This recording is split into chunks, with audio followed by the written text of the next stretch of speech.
Hello, my name is Douglas Bloch. I'm an author and depression survivor. Welcome to your Depression Recovery channel, where each week we talk about practical tools and coping strategies for healing from depression and anxiety. The title of today's video is called Cutting, Creating Physical Pain to Cope with Emotional Pain. Now, I was inspired to do this video because someone in the comments section on this channel suggested or asked me to do a video on cutting, which is a self-harm behavior. So I took him up on it and did some research. And to help me out, I invited back one of my previous guests on this channel, Heather, who some of you may remember in April of 2015 was a guest on my Back to the Brink series, where she talked about her struggle and eventual victory in overcoming depression. And one of the things she did struggle with that we didn't talk about at the time was this behavior of cutting. So I've asked Heather to come, give her insights on it and how she dealt with it, and ultimately how she overcame it. So Heather, it's good to see you again. Yeah, it's good to see you too, Doug. I hear things have been going pretty well since the last time you were on the channel. Yeah, I've found a medication that works for me and a really good therapist, and I'm working 2 jobs, so it's been a lot of work and a long journey to get here, but overall things are going really well. Definite change since we first met back in, what was it, 2013, I think. It was a long time ago. Yeah, it really was. So in preparation for this video, since I don't know a whole lot about cutting myself, although I have witnessed it once, actually a client of mine actually one day took a cigarette out and put it against his leg. It was lit. And I said, "What are you doing that for?" He said, "Oh, this feels good." I said, "How could it feel good?" He says, "You don't understand, it's taking my mind off my emotional pain." So that was the first time I realized that some people do self-harm behaviors, for that reason. Mm-hmm. So what I found, I went to a website for teenagers who were cutting and doing self-harm, and it said that cutting is a way that people try to cope with the pain of strong emotions, intense pressure, or upsetting relationship problems. They may be dealing with feelings that seem too difficult to bear or bad situations they can't change.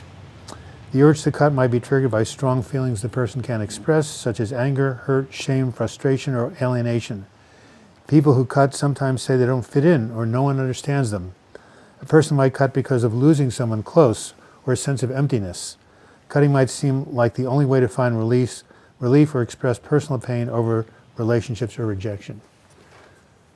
How does that sound from what you've learned about it, both from your own experience and what you've known from other people?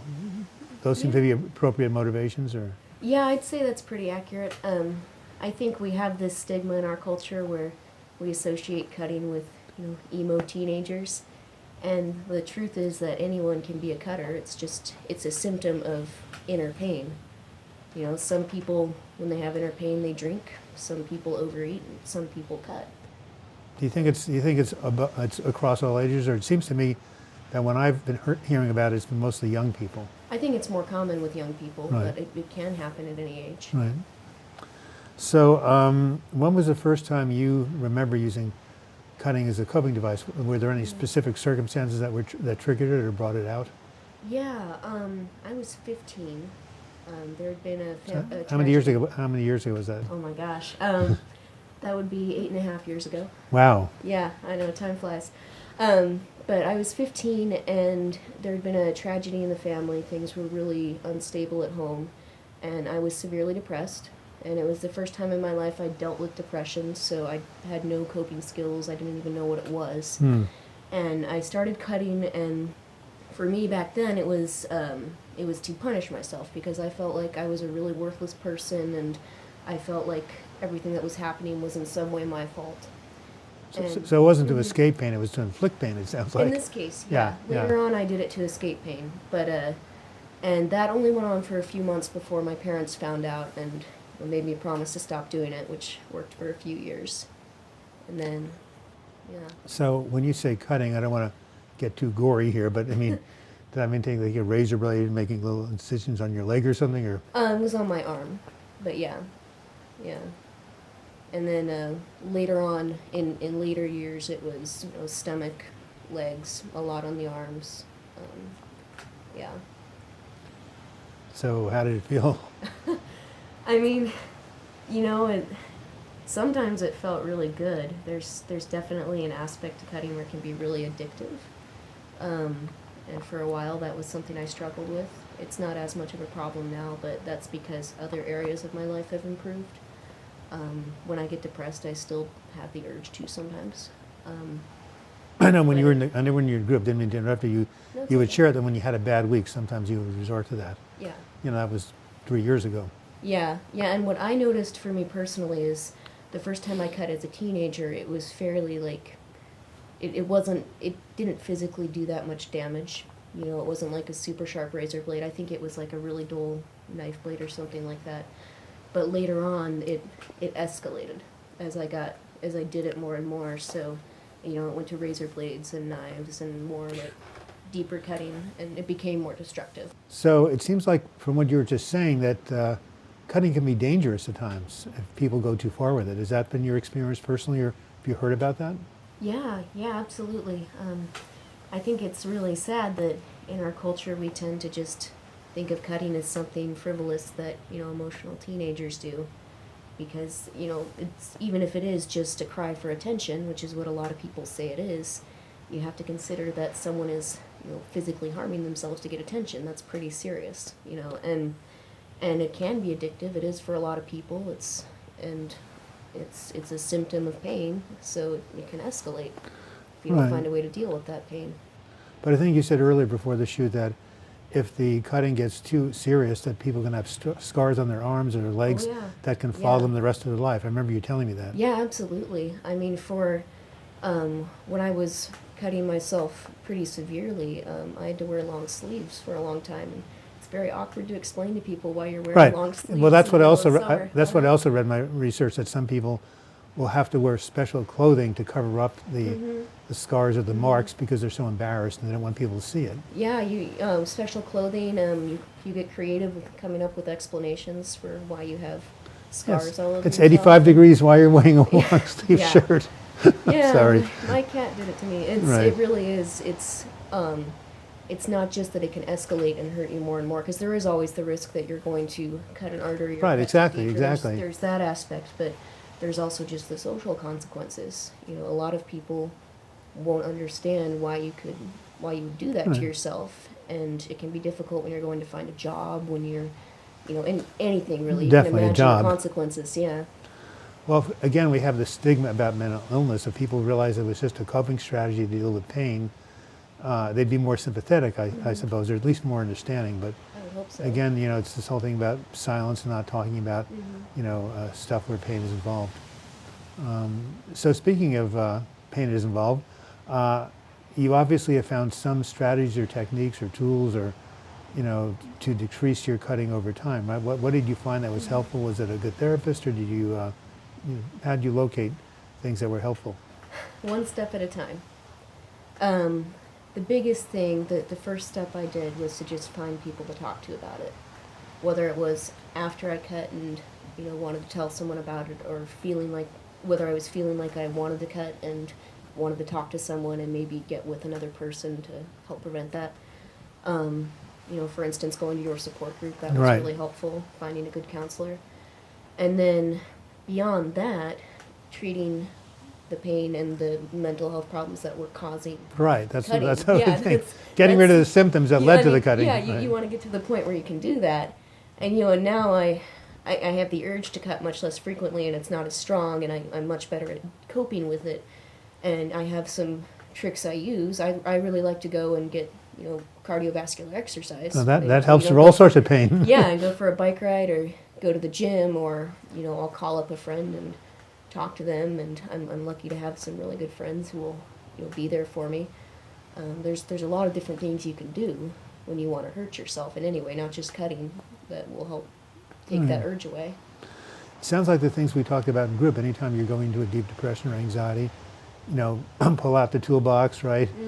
Go ahead and, call a friend or go for a walk or go for a run, or basically, sit down and breathe deeply. I mean, same types of ideas. Yeah, and I think it's important to have that plan beforehand. Right. Because when you're in the moment and, when you're in that horrible place, you're not necessarily going to think about that. And but if you have a list of people you can call or things you can do, it's much, much easier to actually do that instead of hurting yourself. It sounds like somebody might do the same thing if they were going to reach for a drink and they were trying to stay clean and sober. It sounds very similar in a way. trying to stop a harmful behavior before it occurs, Yeah. and having a plan ahead of time to make sure that when that time does occur, you have something to turn to. Yeah, absolutely. Across the board. Yeah. Speaking of plans, I've been studying something called, I don't know if you've ever heard of it, we talked about it in group very briefly, called DBT, Dialectical Behavioral Therapy. It was originally created to help people, who are doing a lot of cutting, people diagnosed as borderline personality disorder. That's one of the main symptoms, aside from a lot of suicidal thoughts. And anyway, it was a very, very difficult type of client to work with, but this woman in Washington named Marsha Linehan came up with a whole technology to a series of cognitive behavioral strategies to help people in this situation. And one kind of module that they teach in the course is called distress tolerance. Now that is what it sounds like, right? What to do when you're in extreme emotional distress to prevent yourself from acting on unhelpful or harmful behaviors. It's an amazing collection of things to do. And I just want to share with the viewers one of them. It's from a page right out of the workbook that I'm studying. And it says, cold water can work wonders. When you put your face into cold water, or you put a Ziploc bag of cold water on your eyes and upper cheeks and hold your breath, it tells your brain that you are diving underwater. This causes the dive response to occur, and what happens is your heart slows down, the blood flow to your non-essential organs is restricted, and you actually feel calm and relaxed, like the relaxation response, and it regulates your emotions. And it gets you calm enough that you won't do these self-harm behaviors. So the idea is, again, either put your face in cold water and hold your breath, or put an ice pack over your eyes and hold your breath again, and somehow that calms people down. They've tried this over and over again. I've never tried it myself, but I guarantee if one of my anxiety attacks were to come back, to haunt me, I'd probably try this technique. So I just thought I would, explain that to viewers, and maybe some people have tried this already, but it does seem to be very helpful from the people I've talked to in my class anyway. Yeah, I've never tried the ice pack on the face or that specific technique. What I have done is when I'm anxious or, on the verge of a panic attack or having one, I like to take, a hot shower and do some self-care that way, and then do freezing cold water for maybe, 30 seconds or a minute. And you have the guts to do it. Yeah, yeah. But it has a similar effect for me, where it's, strangely enough, it really calms me down, and it really helps, it just helps you center a little bit more and takes some of that anxiety away. So that sounds like a really great technique. Yeah, it is. So as a result of all these things you've learned, these strategies, do you still cut sometimes even now, or do you just basically, if it happens, it's like once every 2 months? Luckily it's not even that frequent. The last time I cut was about 9 or 10 months ago. Oh, wow. So basically, yeah. you're basically over it, it sounds like. Well, I don't want to say that. The temptation is always there, right? Huh? No one is ever cured of alcoholism. There's always a temptation to drink that comes along. So you're not free of it, but you've managed it very well. Yeah, well, what's happened is I've managed the, with my bipolar disorder, I've managed that. I've managed those symptoms and those issues. Right. And I've really focused on self-compassion, and that's made all the difference. Yeah. And yeah, I won't say I'm out of the woods, but I'm doing okay there. I'm pretty happy about that. Right. Speaking of which, in terms of the cutting when it was bad, was it more in response to anxiety and panic or depression, or maybe back and forth?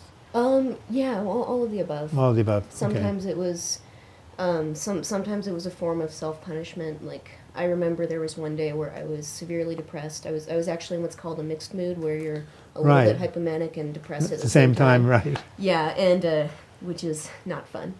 And I had this thing going on where I was noticing every little thing I did wrong, or I thought I did wrong. Who knows if I was doing anything wrong? But every time I felt like I said something awkward or messed something up here, or anything like that, I kept track of it in my head. And then when I got home that day, I punished myself by cutting like one cut for every mistake. And yeah, it was. I'm not proud of it. It was not healthy. But so sometimes it was something like that, where it was just this self-hatred, and other times it was just I would be having a panic attack, or I would be drinking too much, or some other behavior like that, and cutting was just a way to act out and get some of that emotion out. So Heather, I imagine that there are probably some people watching this video right now who themselves are struggling with cutting. Do you have any advice that you would like to give them, or something you could tell them that would be helpful to them? Sure, sure. Yeah, I mean, it's really easy when you're hurting badly enough that you're self-harming. It's really easy to believe that you're a worthless person and that you're never going to get better. And, there's all these lies we tell ourselves. And it's just, I'd want to say people care a lot more than you maybe think they do. And even if you don't feel like you have someone you can talk to, there is always someone to talk to, whether it's on an online or in-person support group or a crisis hotline or a friend or a family member. There's always someone you can reach out to. Or a counselor. Or a counselor, and it's really important to do that, because once you start talking about these things, that's the first step to bringing them out and working through them and solving them and learning to heal them. Well, this is the exact same thing. The same thing I tell people who are suffering from depression. Reach out for support, the number 2 thing after setting the intention to heal. So same thing with, again, addiction. You have to reach out to get help. You can't beat it by yourself. No, you really can't. You really can't. It's too much. So I'd like to close by saying, Heather, I'm really glad you came and took some time out of your busy day to come here and talk. I'm sure this is going to impact some people, maybe many, but even if it touches just one person, it'll be worthwhile, and that the fact that you brought your experience of hope and healing to this station and to this channel is a really good thing. So thank you again. Yeah. And I wish you the best in your mental health recovery, which is what I tell all the people when I sign off. This has been Douglas Bloch. I hope you enjoyed this video and learned something from it. If you want to give me your feedback, you can leave your comments in the comments section, or you can email me, douglasbloch@gmail.com. Or during the closing credits, you'll see some images on the screen. If you click on the one of my portrait, it'll take you to the subscribe channel of this page. If you click on the book, it'll take you to healingfromdepression.com, my website. And if you click on the videos, you'll be able to see those videos. And until we meet again, I wish you the best in your mental health recovery. Thank you so much for tuning in.